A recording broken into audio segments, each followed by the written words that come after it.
आज हम uterine fibroids के बारे में बात करेंगे। फाइब्रोइड्स की बात की जाए तो वो सबसे कॉमन यूट्रस में होती हुई एक बिनाइन यानी कि नॉन कैंसरस गांठ है।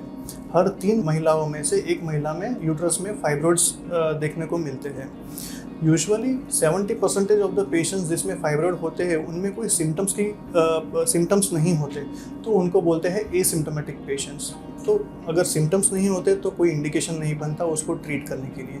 But around 25 to 30% of the patients जो यूट्रस में फाइब्रोइड्स होते हैं उनको सिम्टम्स होते हैं। अगर सिम्टम्स यूट्राइन के फाइब्रोइड्स के सिम्टम्स की बात की जाए तो यूजुअली मेंसेस के दौरान ज़्यादातर ब्लड लॉस होना, मेंसेस के दौरान पेन होना, और अगर फाइब्रोइड की साइज़ बहुत ज़्यादा होती है तो वो बाजू में रखी हुई यूरिन की थैली के ऊपर थोड़ा प्रेशर करती है, जिसके कारण यूरिन की फ्रीक्वेंसी पेशेंट्स में बढ़ जाती है।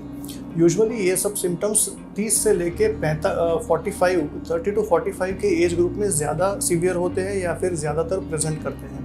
जब ये पेशेंट्स ये सब सिम्टम्स लेके यूजुअली गायनेकोलॉजिस्ट को मिलने जाते हैं और अगर उनकी फैमिली प्लानिंग ख़त्म हो चुकी है तो यूजुअली द मोस्ट कॉमन जो ट्रीटमेंट ऑप्शन देने को आता है वो है आपकी थैली निकाल दी जाए, जिसका मतलब है हिस्टेरेक्टमी का ऑप्शन दिया जाता है जो एक मेजर सर्जरी होती है।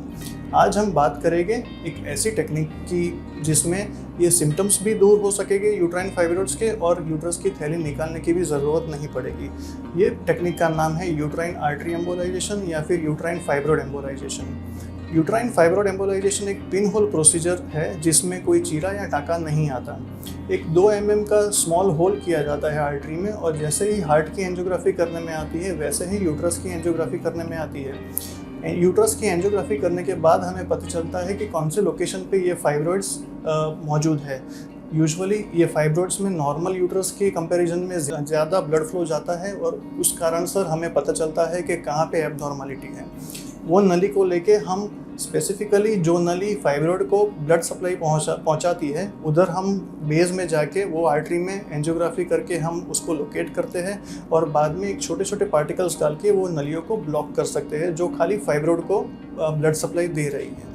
इससे 2 फायदे होंगे। एक तो जो खून जो बह रहा है जो फाइब्रोइड के कारण उसमें ब्लड नहीं पहुंच रहा तो उसके कारण वो ब्लड लॉस भी कम हो जाएगा, और 2 से 3 महीने के बाद ये प्रोसीजर करने के बाद जब हम MRI या सोनोग्राफी फिर से करते हैं ये पेशेंट्स में तो हमें देखने को मिलता है कि फाइब्रोइड्स की साइज़ होती है वो भी स्मॉल हो जाती है, तो जिसके कारण जो हैवीनेस और इंक्रीज फ्रीक्वेंसी ऑफ यूरिनेशन और वो सब जो सिम्टम्स होते हैं वो भी कम होने लगते हैं। यूट्राइन फाइब्रोइड एम्बोलाइजेशन एक एस्टेब्लिश्ड प्रोसीजर है जो यूजुअली 1 डे का एडमिशन चाहिए। अगर आज पेशेंट कोई प्रोसीजर होती है तो नेक्स्ट डे पेशेंट को डिस्चार्ज मिल जाता है और प्रोसीजर के 5 से 6 घंटे के बाद पेशेंट को चलने फिरने की छुट्टी दी जाती है। ये एक बहुत ही एस्टेब्लिश्ड और वेल प्रैक्टिस्ड प्रोसीजर है, यूजुअली वेस्टर्न पॉपुलेशन में बहुत कॉमनली यूज़ होती है। अराउंड 90% सक्सेस रेट है ये प्रोसीजर का, और यूजुअली ये जब प्रोसीजर करने में आती है तो नॉर्मल यूट्रस और नॉर्मल ओवरीज पे कोई साइड इफ़ेक्ट्स नहीं होती है। पोस्ट प्रोसीजर रिकवरी की बात करें तो as comparison to major surgery इसमें रिकवरी भी बहुत ज़्यादा होती है, और जो पोस्ट प्रोसीजर पेन होता है वो भी सर्जरी के कंपैरिजन में बहुत कम होता है। तो इस पद्धति की और जानकारी पाने के लिए आप हमारा संपर्क कर सकते हैं। Thank you.